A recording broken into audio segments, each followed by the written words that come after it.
Why do we study the pulse? It gives us the ability as practitioners to do, I think, true preventative care.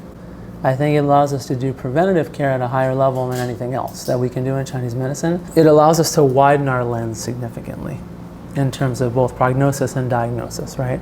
So this ability that we have to move beyond the signs and symptoms that are being presented, there's few things, I really don't know very many things that allow us to do that again in this sort of concrete and very craft-like way, to move beyond just signs and symptoms. In other words, on the pulse we can perceive patterns, we can perceive issues that have not yet manifested at the level of even signs and symptoms. Already in Chinese medicine we're doing something where we're looking at extremely subtle symptoms and we're linking that in a cluster or in a pattern and saying this has the potential because you have these symptoms, even though you're not that sick right now, this has the potential because it's connected to this vector to cause you these kind of problems later, right? Obviously that's what we're doing, and that's why for us the whole idea of, in a way the whole idea of it them being sort of organ networks, right? That we're saying, there's nothing wrong with your liver, but this is a problem with your liver because you're frustrated and because you have these various symptoms and bitter taste or whatever it is. We know there's something wrong with your liver and gallbladder, even though there's nothing wrong with your physical liver and gallbladder. So we're already going from the subtle to projecting that in a trajectory towards something that potentially could be more organic or more serious. But with the pulse, we can do that without symptoms, right? That's the thing.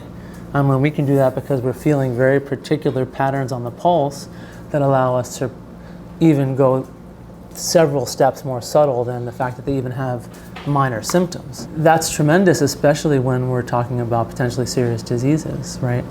And we'll see some patterns later in this class, probably things related to cancer, but certainly things related to just in general potential very serious diseases where the person might just have just don't feel well, or even not, vaguely don't feel well. And then through the pulse, we're able to make a distinction that we couldn't make with signs and symptoms.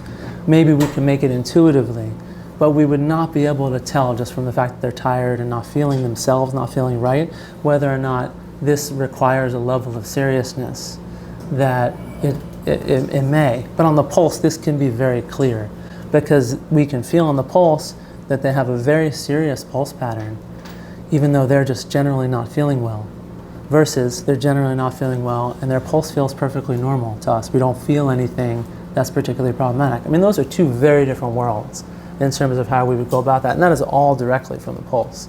So this ability to widen our lens and to allow us to just really diagnose and then also prognose